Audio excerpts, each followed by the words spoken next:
Hello, everyone. Welcome to Community Talk number 6. It's the holiday season. And that means it's also the Graph birthday, which happened last Friday. We had a big event. I'm sure most of you will have seen everything that went down. We have Noel, Brian, and George with us today, who will give us the key highlights of the birthday event last Friday.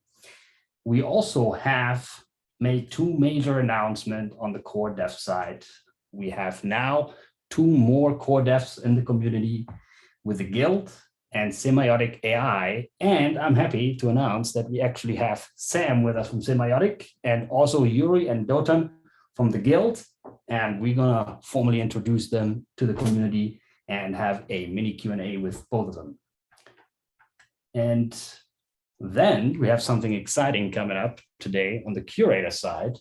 Graph God will join us and present to us his vision for the Curator Catalyst website, which has some really fun and exciting features, which I think can be a great tool for curators, and he's gonna walk us through that. But we're gonna start off with the community updates, and we're starting with DCentral Miami, that is, sorry. DCentral Miami, that where we've been. I think it was end of November, right, Reem? How did it go? Yeah. Hey, everybody. I can't sing like Oliver, but happy holidays. And hopefully everyone has some exciting plans coming up to wrap up the year. We broke through December and started off December by wrapping up DCentral Miami. It was a NFT conference hosted by DCentral, or I think it was actually Decentraland. And this one was very different than the ones that we've typically gone to. And the reason being is because for the first time, we've actually, instead of just had a booth and talked about the graph, we showcased how the graph could be used across different ecosystems. So, within the NFT marketplace and within DeFi. So what we did is set up a booth and collaborated with Audius, a decentralized music streaming platform, Known Origin, an NFT marketplace on the Ethereum blockchain, and Upshot, which is an NFT market data analytic tool where you could look at all the data across different NFT marketplaces. And what was really cool about it is I think it was really one of the first times where you got to see the graph in action without actually seeing the graph. So a lot of the folks that came by our booth were able to put on these wireless headphones. We had, I want to say, about 50 to 60 of them, and then participate in like a silent disco. And that was insanely cool. A lot of folks have definitely thought it was one of the coolest things that they've experienced. It was very immersive. On top of that, we also had Known Origin auctioning off a few pieces of art that we displayed across the booth. And some of the art pieces actually were pretty much visualizations and representations of data flowing through subgraphs across the graph network. So it was really awesome to kind of see all of these 3 different tools and decentralized applications kind of in a way work together, but also really amplify, the use case and the need of what the graph could do. And I want to say, not to toot our own horn, but a lot of folks did say that we had one of the most amazing, experiential, unforgettable booths at the conference. And maybe this is a little bit of a heads up. You never know what city we might pop into, and you never know what sort of tricks up our sleeves we might have if you wanted to come and participate in some of these experiences that we're putting together. So shout out to a ton of graph contributors, especially the folks at EdgeNode that put this all together, but also to our community that came out and supported and took some photos and really dove into, really seeing how this all comes together. Awesome, sounds cool. And we have a question here from the audience. Paul asks, that sounds beautiful. Can we see these visualizations, Reem? Yeah, that's a great question. So I think there was an auction that happened on December 3rd of that week. I believe it was the Friday of the art pieces. So I believe they were auctioned off, but maybe we can actually maybe share some photos that folks have taken while we were there, and we can maybe dig up something to share with the community. Awesome. Great stuff. Very good. Let's move on to the Graph Academy. Stefan from the Graph Academy unfortunately could not make it, but he left us a message, and let's listen in on that on his announcement of the Graph Academy Grants Program. Hey, this is Stefan from the Graph Academy, and we are really excited to be announcing the Graph Academy Grants Program, which is a program that is intended to foster the growth of our community-driven platform, the Graph Academy. And basically what we are doing is that we are offering grants to contributors to incentivize the creation of high quality educational material for the Graph Academy. The Graph Academy is all about collaboration.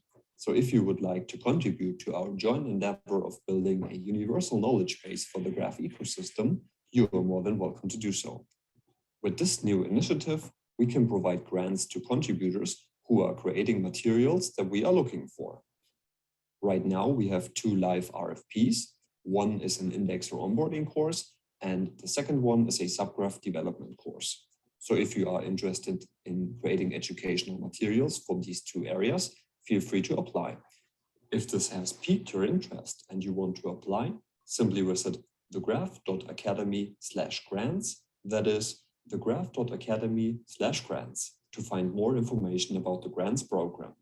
You can also find a link with more information in the show notes. And if your area of expertise is not covered in one of our RFPs, you can feel free to reach out to us and let us know what you would like to work on. We would definitely love to hear from you. Thank you very much for listening. Awesome. Thank you, Stefan. I think the big takeaway from this message really is a continued decentralization of community grants that we've typically handled with the foundation, and we've now opened it up with the Graph Academy on something that is critically important, which is writing education and tutorial contents, and doing so in a way that pushes also sort of the decision-making part more to the community. And it's a great step forward, and expect to see more of that happening next year. Okay, let's switch to governance. We have a few governance updates. There is a forum post out there with the headline Community Snapshot Voting Strategy. And I've explained it in the paragraph itself. In the end, it's something that we've done now for a year. We've gained a ton of experience. We've also matured as a protocol. We've introduced the curator role in the middle of the year, and that right now is not yet reflected properly in the community snapshot strategy voting. So it's a good time to revise it. There's an open discussion with specific suggestions. Feel free to chime in and provide your feedback on that. We have 2 GIPs that have been approved by the council, both of them curation related. One we have actually implemented already last week, and that is for saving gas cost reduction for the first mint on the bonding curve. That is a significant improvement of about 60%. Opening the bonding curve has always been a bigger process, so the gas costs associated with that were higher, and that is actually quite exciting, especially for subgraph developers who also put the first signal on the bonding curve. That cost has been reduced now. The other piece that we will probably release early next year, possibly in January, is the change of ownership transfer, and expect some more information to come out of that. It's not just about changing ownership of a subgraph that you're now able to do, but you can do so with an NFT, and there's a great message and use case there that we expand NFTs for in general, and we're going to dive into that more next year in January, as I expected. We also have a new council member, Sebastian Siemsen, and also better known as Fubi, who is going to represent the user experience and subgraph developer experience. So it's a great addition to the team. He's been fairly active in Discord and broadly in the community, and really excited to have him on board.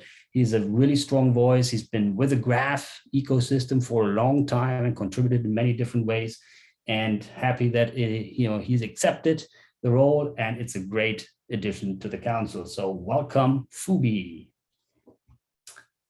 Okay, lastly, on the community update side, I'm told that we have, for the rest of the year, in respect to the holidays, there's going to be no more Curation Catalyst Aragon Working Group or Indexer office hours for the rest of the year, they all will resume again beginning of next year. So that is with response to the holidays that are coming up.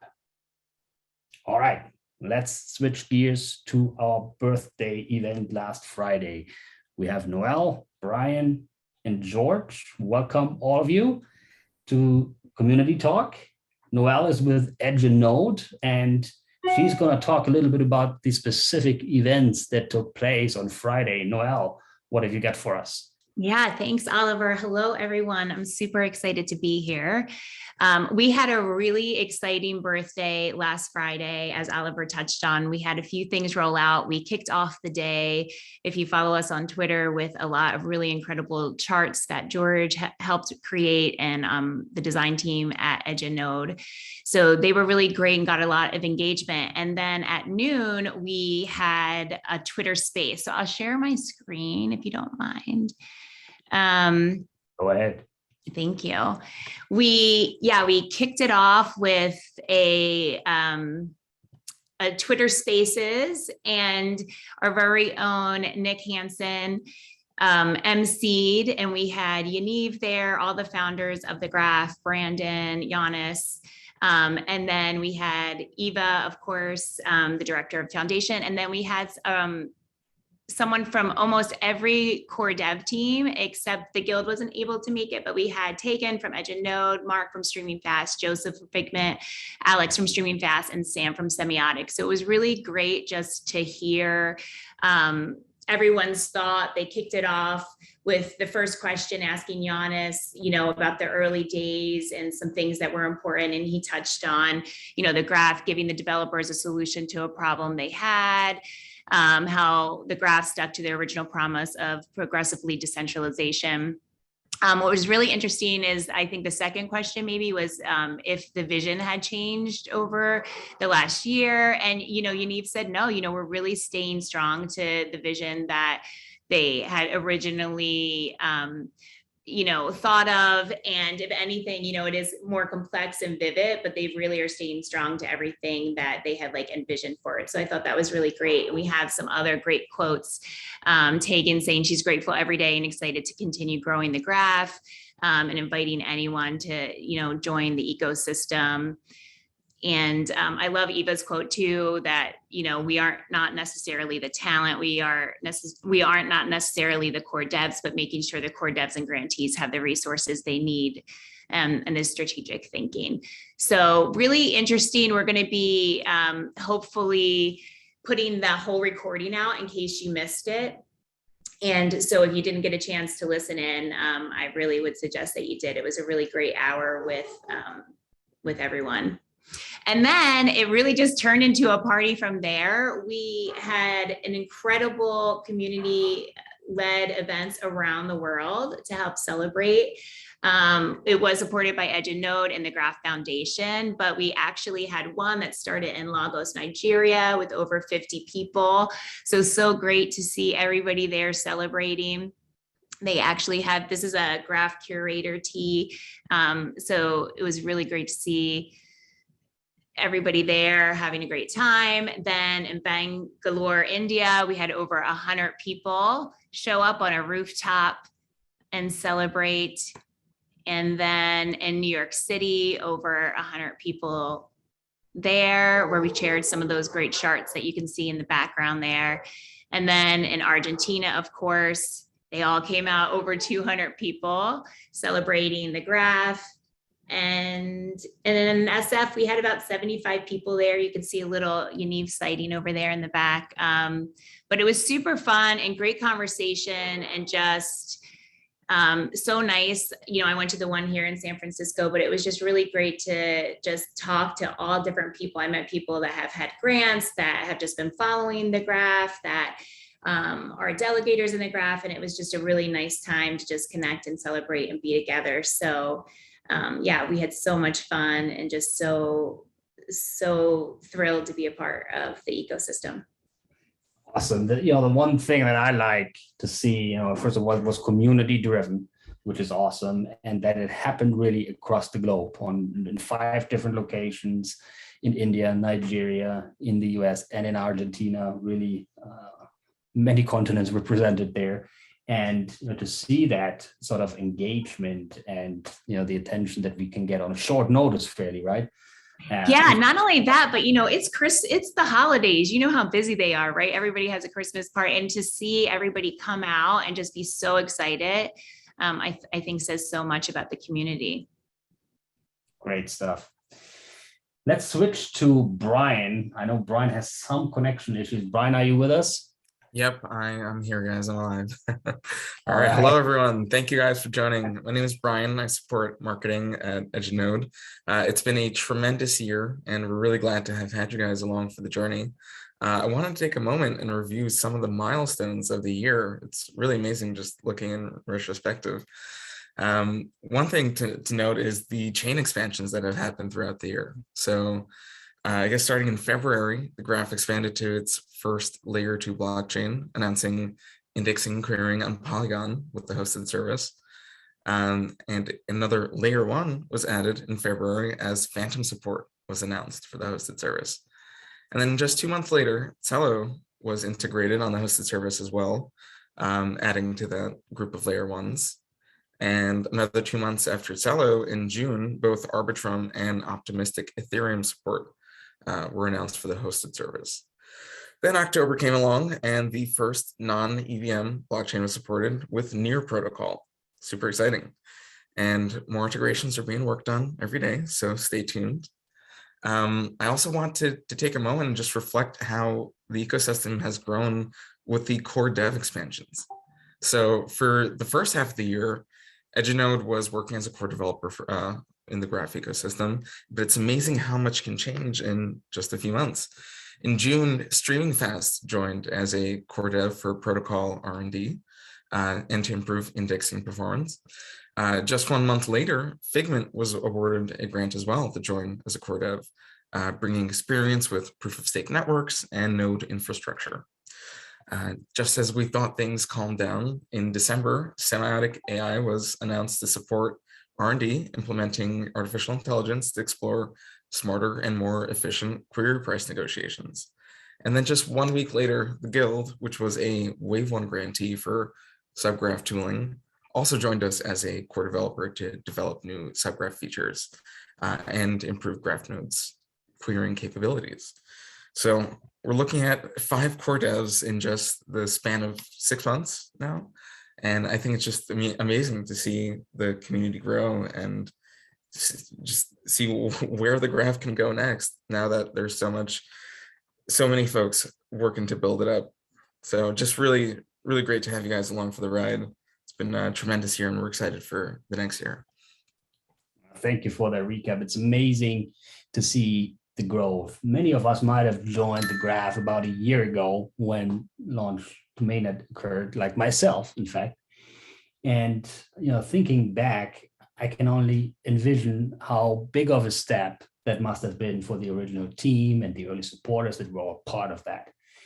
And now here we are a year later, and to see how much growth we've seen, and there are more things that obviously have happened. Curation launch, over the summer, for example, is one of the things that I think of. It's great to see how the community has grown, and not just the community, but also the network itself. And that leads us to George, who can talk a little bit about just some of the network stats that we have now and how that has grown over the last 12 months. Hi, everyone. My name is George. I'm the Finance and Ops Manager at the Foundation. And I'm excited to be sharing some network stats with you today. So a year after the Graph Network launched, we're home to 150 plus indexers, over 2,300 curators, and over 8,000 delegators. There's been over 528 million lifetime queries to date. We have over 15,000 developers using the network to build and to query subgraphs. The last 3 months, we've averaged 28% month-over-month growth on developers. So we're actually starting to see some parabolic growth on that front. Query fees are also growing on the network. We've eclipsed over 270,000 GRT in fees on the network to date. And finally, I thought it'd be cool to share a success story from one of the network's biggest users. I'm sure a lot of people on the talk here have heard of the Constitution DAO, and a lot of people don't know this, but the community funding platform that they used, Juicebox, is actually powered by the Graph. Throughout the week of the fundraise, the DApp was making over 2,000 queries per hour, and at its peak, it was making over 250,000 queries per hour. And the reason I point this out as a success story, even though the DAO didn't end up acquiring the Constitution, is because it showed the power of DAOs and the power of human coordination. We saw thousands of people mobilize and raise historic numbers in less than a week, and they came together for a common purpose. And this was all made possible because even during really heavy traffic hours, Juicebox was able to leverage the Graph network and operate at over 99% uptime. So yeah, in summary, we've had an incredible year, but we're really just getting started. And we're just so excited to see what will continue to take place over the next year. Yeah, big visions lie ahead, as we've heard in the Twitter spaces. Thank you, George, for that. So that wraps up our birthday celebrations, reflections, and happy birthday again to all of you in the community, and look forward to another amazing year ahead. And it's a nice segue into our core dev segment. So we started out a year ago with 1, and we're now up to 5 core devs. 2 of them we announced this month, and we have them with us here today. Let's start off with the guild. Pedro will lead that segment, and we have Yuri and Dotan with us here today. Yeah, yes, we do. Hi, everyone. So yeah, the guild is a world-class team of software engineers, really members of the GraphQL Foundation. We've been building GraphQL tools, libraries, SDKs, I believe for the last 5-6 years since Facebook launched the GraphQL. So if you're a dev who has used GraphQL in the past, most likely you've used some of these tools that's been built by the team. The Apollo client, for instance, is a prime example. The guild has greatly contributed to this project in the past. So suffice to say that they are probably the best GraphQL focused team in the world, and we're pretty excited, obviously, to have them joining the Graph. They're a great complement to the current pool of core devs, and I believe a lot of people will be happy to know there's a new team focused on bringing these new features to subgraph consumers, developers, and yeah, most of these features are highly requested things that we actually need to get on the network for sure. Things like composition. But yeah, we have Yuri and Dotan in the call, so I'll let them speak to that, add more color, explaining how we're already working with other core devs, and just talk a little bit about our future plans.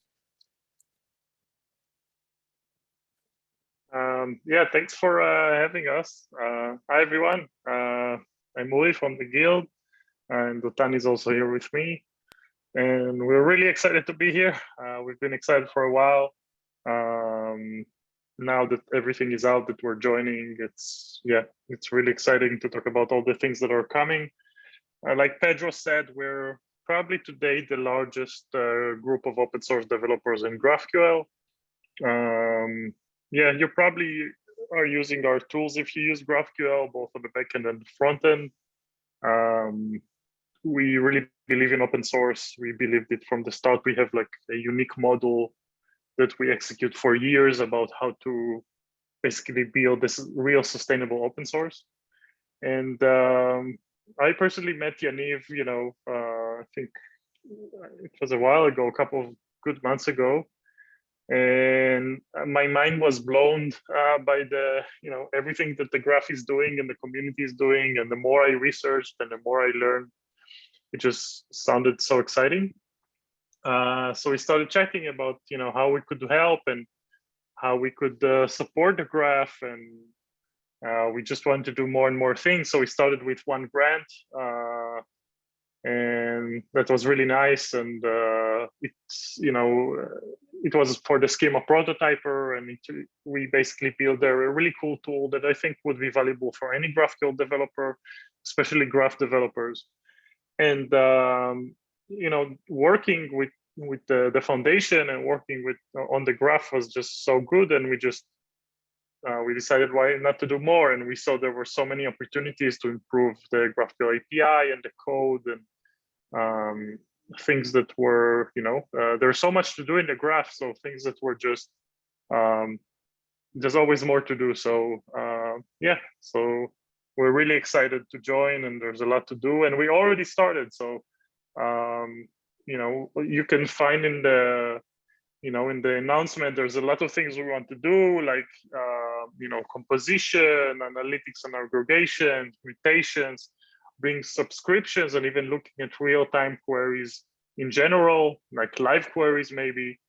And basically looking at in general on like how we can improve the experience and the performance and the code in general. And we already started. Dotan can maybe also share like a couple of words about what we already have done. And part of the work is also for us now. We're pretty, like I said, the largest open source group on GraphQL in the JavaScript ecosystem. But now we started working in Rust, which was also really, really exciting. And we've seen also a lot of things that could improve in the Rust ecosystem. So one of the things we're already started doing was basically bringing a lot of the powerful ideas and things that we have on the JavaScript ecosystem, and basically enhancing the GraphQL Rust ecosystem in general. So yeah, it's very, very exciting. Dotan, you want to share maybe just a few words about the things that you're already working on, and there's already some open PRs. Yeah, sure. Thank you, Ori. Hi, everyone. I'm Dotan. I'm a member of the guild. I just want to share quickly what we started working on. So we're working around making the GraphQL API compliant to the GraphQL specification. We're working on adding extra validations and extra checks to make sure that every query is being executed and checked before accessing the actual data. We're also working on improving the way that the subgraph is being queried. We're adding more filtering capabilities, like filter by a specific block, filter by child entities. We're adding OR and end filtering and tons of other ideas that could really improve the experience of querying your subgraph. We're also working on adding a GraphQL versioning mechanism. This is very important because we want to make sure that every change to the GraphQL layer that we introduce is being checked and tested. And we want to make sure that every change that we do is being communicated in a version that matches the changes that was done. This way we can make sure that the data that is being returned from the graph is always deterministic. Yeah, and a lot of improvements around the ecosystem of GraphQL in general. So yeah, I think it's going to be super exciting. And we're very happy to join the Graph as core devs. Yes, and welcome. You've been in the ecosystem already for a while, as you've mentioned, and welcome and excited to have you part of the ecosystem as a core dev now. I want to go back maybe to your origins a little bit. For those of here on the call that might not know you so well, can you talk a little bit about the guild? How has it come about, and what was your initial mission when you put the guild together?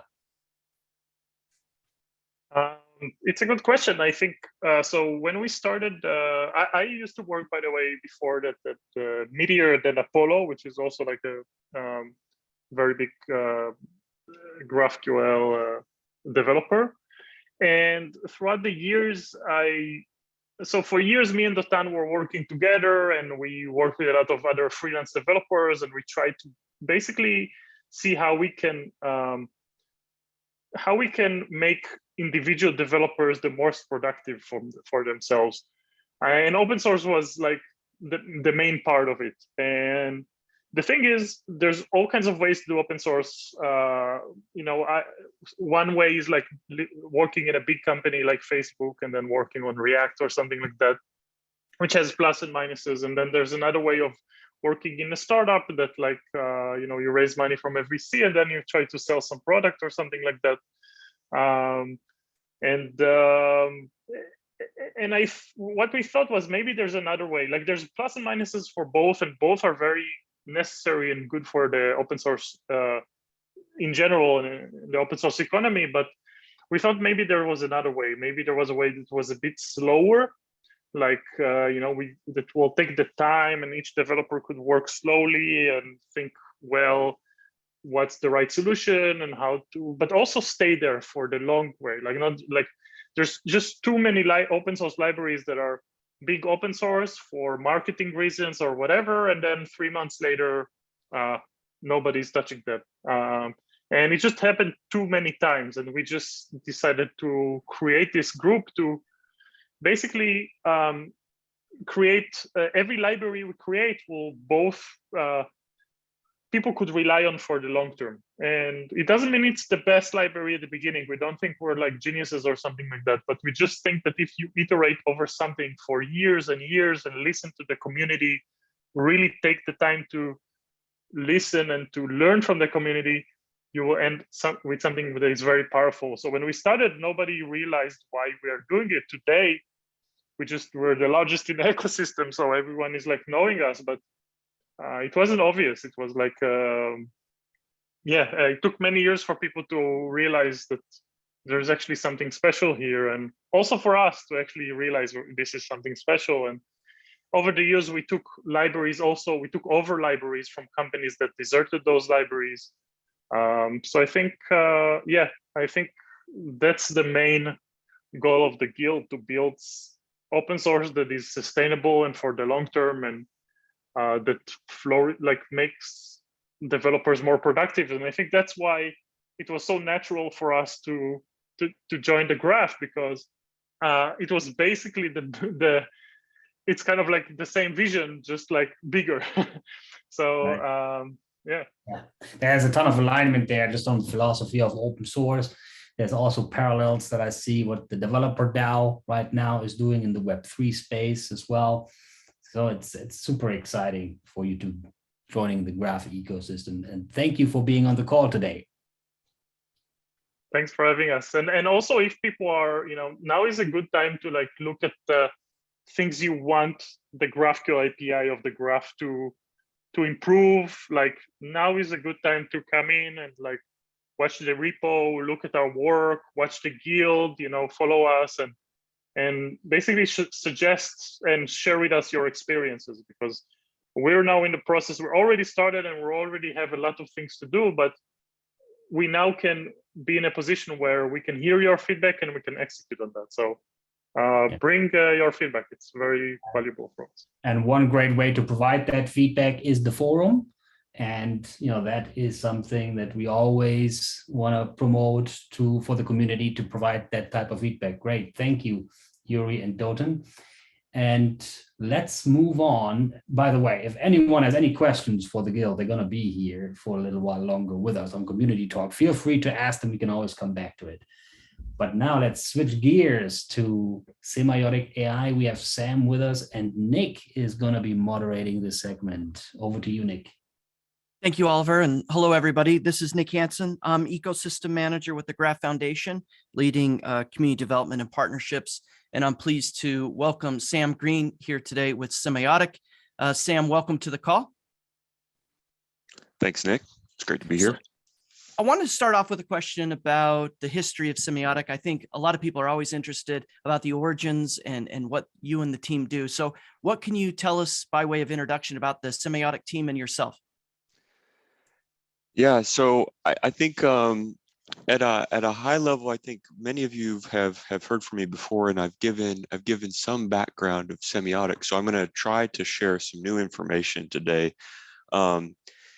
before I get into that, one of the things I'm proud of with respect to the graph is that I've joined every community call that has been held since I believe since the beginning, which was in the spring. And I personally, before Semiotic got involved with the graph, I got involved back in December at the launch on mainnet. So I'm Sam Green, and I'm the CTO of Semiotic, and we are one of the new core dev teams, and we're the first core dev team focused on research and development, and we're located in Silicon Valley. Although we have our team, we have team members spread around the world right now. And we focus on, our team focuses on AI and machine learning and cryptographic engineering.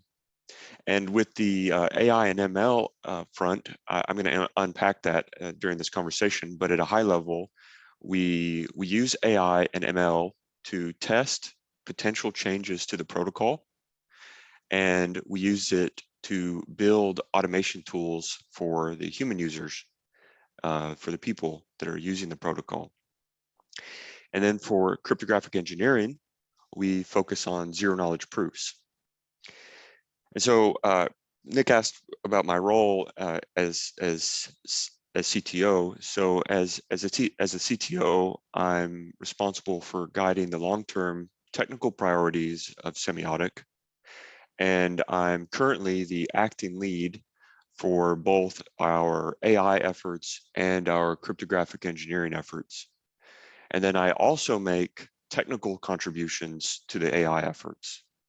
And then finally, I spend quite a bit of my time recruiting new team members.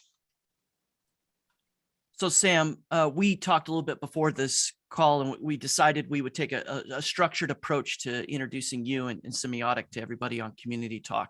And one of the things that I brought up was, I don't know if everybody will understand how AI will lend itself to the graph protocol and some of what's going on there. So maybe we can take a minute here and just talk about what AI will do in terms of benefiting the graph protocol, and maybe an example or two of how that might look.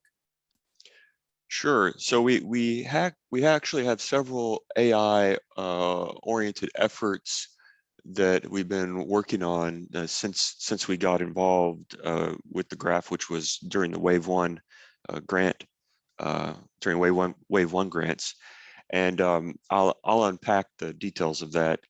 So one of our focus areas in AI is reinforcement learning, and reinforcement learning is a family of algorithms for automated decision making in sequential problems. So let me explain what that means. So let me tell you, first of all, I'll give an example of where you don't need sequential decision making, and that would be if you were trying to identify if there is a cat or a dog in an image. That's classification. That's a one step process. An example of where you do need decision making would be an indexer who is trying to run a profitable business doing indexing. So why is it sequential decision making? Well, as an indexer, you want to be around, you want to run your operations for a long time. You don't want to just run for a month and then have to close up shop, or that's not how you're thinking as an indexer. This is a long-term activity. And so what you're doing as an indexer is you need to pick which subgraphs to sync. And these subgraphs, they take a long time. Some of them take a long time to sync. And so it's an important decision you need to make. And you need to decide when you're going to stop. Maybe you're going to stop serving subgraphs in the future. You're going to switch your resources to serve other subgraphs. And in addition to that, you may have periods of activity, for example, with the Constitution DAO, maybe you have periods of activity where you have a lot of demand. So maybe you need to scale up your indexing operations, or maybe you need to scale down your indexing operations. So this is an example of sequential decision making. And some of the tools that we're building will help indexers with their sequential decision-making tasks. And it's our goal to also build tools to help other users, for example, delegators and curators, with their decision-making tasks in the future. And in particular, our team focuses on deep reinforcement learning, and that just means you're combining reinforcement learning, the concepts of reinforcement learning, which are quite old, with neural networks. So deep implies deep neural networks. So what have we done in the past concretely with these techniques? Well, our initial work was we did some quick experiments where we basically created simulation environments of the gateway, and we connected simulated consumers aka dApps to the gateway, and we connected indexers to the gateway. And then we used some RL algorithms to help the dApps select the prices that would give them a trade-off between how much they were paying in price, how much they were spending for their queries, and how much latency that they experienced for with their queries.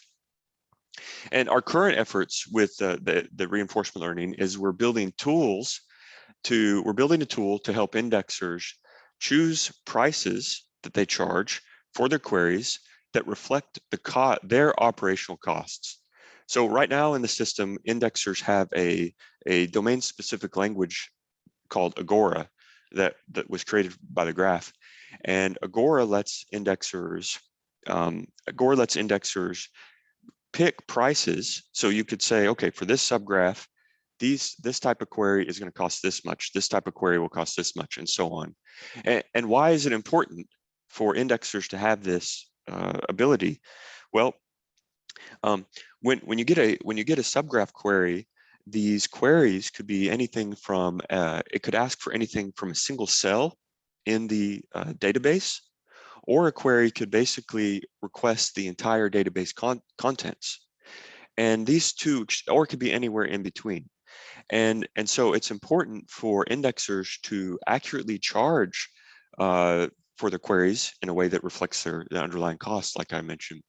And right now, this is a very manual process for indexers. They have to, by hand, set their prices. And so what we're working on is a version 2 of Agora that will automatically the indexer can use this tool to automatically look at their most common queries and it'll be able to analyze the underlying cost for their most common queries, and then capture those underlying costs and the templates for these queries in their Agora cost models. So, but what does that have to do with AI? Actually, what I just said, or what I was just explaining with these automatic costing, is that's not actually AI. That's going to be statistics, and the statistics that we're capturing, we're actually, what we're doing is we're productizing an intermediate step for our AI efforts. Actually, this Agora V2 is basically a spin-out product that we're creating, and it's just a byproduct of our research, and it's something that is one of our goals, is to productize byproducts of our research whenever possible. Okay, so with the AI effort, so now with Agora V2, indexers will be able to accurately charge for their most common queries. But what about novel queries that an indexer may get? And this could happen if someone was trying to do data science with the graph, which is becoming more common. If someone's doing data science, you're going to have people doing a lot of experiments with novel types of queries, or where you may need to access lots of data for your data science efforts. And what we're doing is, during the Agora V2 process, we basically had to dig into the guts and make modifications of Postgres. And why did we need to do those modifications? Well, we need to get very accurate data from Postgres. So Postgres is the database that we use in the graph to map subgraphs to actually store the subgraph data when it's being synced by an indexer. So we're digging down into the guts of Postgres, we're modifying Postgres so that we can get the actual costs of a query from the Postgres database. These actual costs, the reason we need them for the AI efforts is because we need, these are what are called labels in machine learning. So we need labels that we can use to learn what the mapping is, mappings are between various types of queries and the underlying hardware cost of these queries. So basically, we need tons of data for machine learning, and this modification to Postgres will get us this data.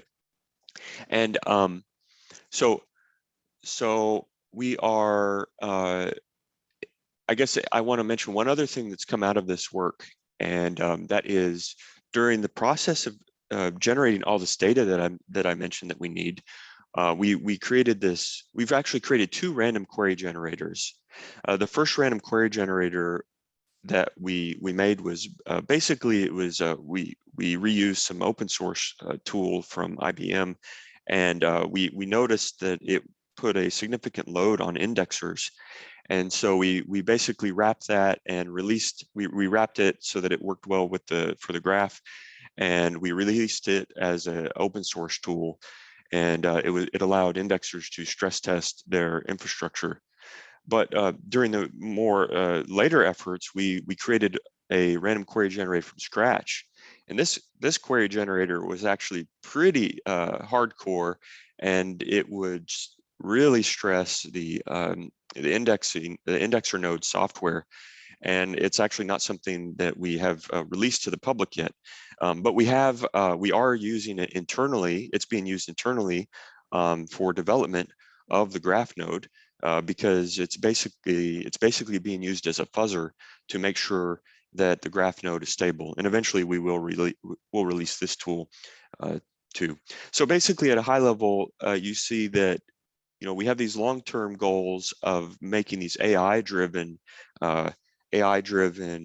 products, but in that process, we're seeing and we'll continue to see that there will be these intermediate tools that we'll be able to capture and package and make available to the community so that we can just have better experiences. I want to make sure we're doing okay on time, so I'm gonna briefly mention some reinforcement learning work that we're doing. So everything I just talked about earlier is basically classification or regression, where we're getting queries and we're going to predict the resource cost of these queries. That's not sequential decision making. That's actually called regression. With respect to reinforcement learning, we've been working closely with Brandon Ramirez, and Brandon thinks a lot about, okay, what's the state of the graph, and is everything running smoothly, and are there changes to the protocol that can make things even better? So we're working with Brandon and several other external groups to improve the protocol through various fields of expertise. So specifically, we're working with Eyal Begman. He is a game theorist, and we're working with Prism Group. And basically, Prism Group they're a bunch of PhD economists, and we're working with block science. And block science specializes in complex systems, which is a field that combines emergence, nonlinearity, and feedback loops. And block science is an expert. In addition to all those fields, they're an expert in building simulators. They have a tool called CAD. And CAD basically gives us an environment. You could think you can think of an environment in the context of AI as like this sort of like game engine. So they're building this very accurate game engine that captures the dynamics of the graph protocol.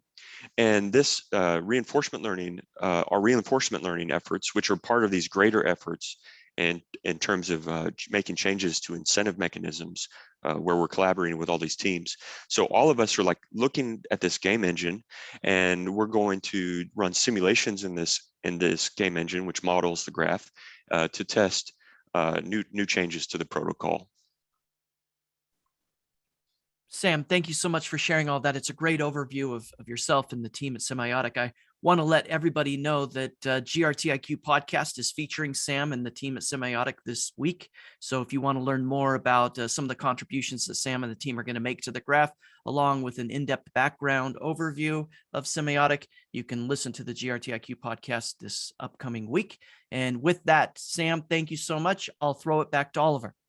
That must be the first time you announce it in advance. Who is going to be featured on GRTIQ? It's an early Christmas gift to announce it in advance. Yeah, very nice.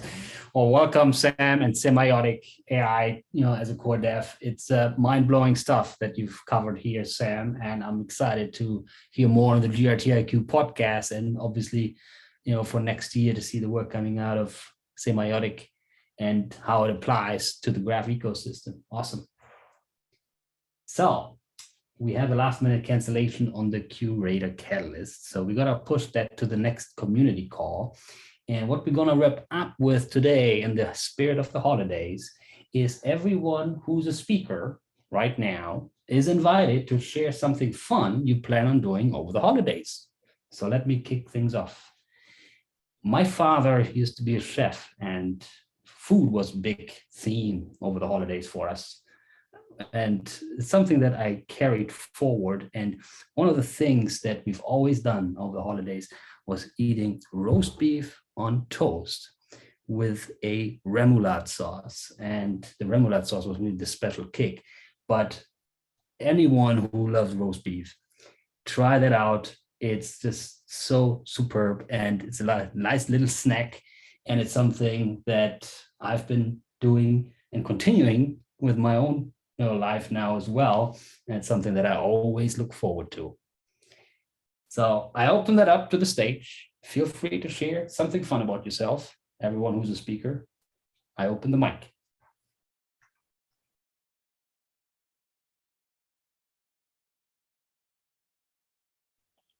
I could go. I'm renting out a restaurant in Chicago called Topo Gigio Italian restaurant for me and a few friends from college to throw a holiday Christmas party. So I'm pretty excited about that.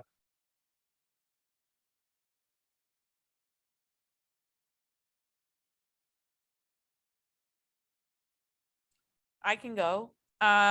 This is going to sound a little lame, but if anyone, I'm not going to share any spoilers.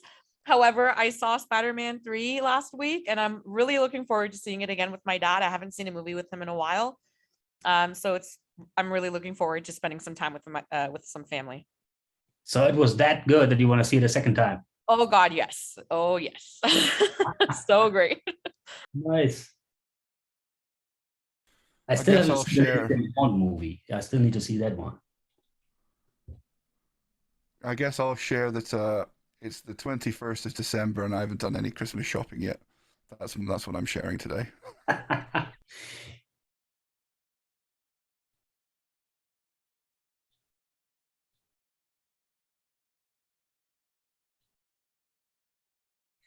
No Christmas shop.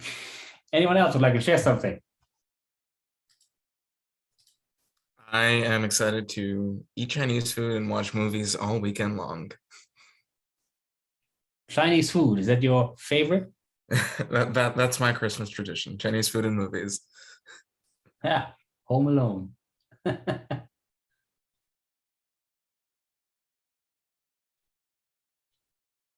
Reminds me of Die Hard, Home Alone. Kind of like came out at the same time, a little bit earlier, I think in the late 80s. When you watch that back in the days, you had this like awesome image. It really sort of kicked off the special effects in a different way that we now have come to used to. But if you go back and watch those old movies, they're not quite as impressive anymore as you used to think about it, which is kind of interesting. And I watched that lately, Die Hard. Die Hard 3 was actually a little bit of a letdown, so we stopped watching the other two. Maybe following on from the food-related theme, I'm excited. I'm traveling to San Antonio, Texas, to meet up with my family and my sister. She has been specializing in. She's perfected. Well, maybe not perfected, but she's really skilled at making Chinese dumplings, and they're amazing. And she also has been spending about 10 years making homemade chocolates, which are epic. So I'm excited about both of those things. Nice.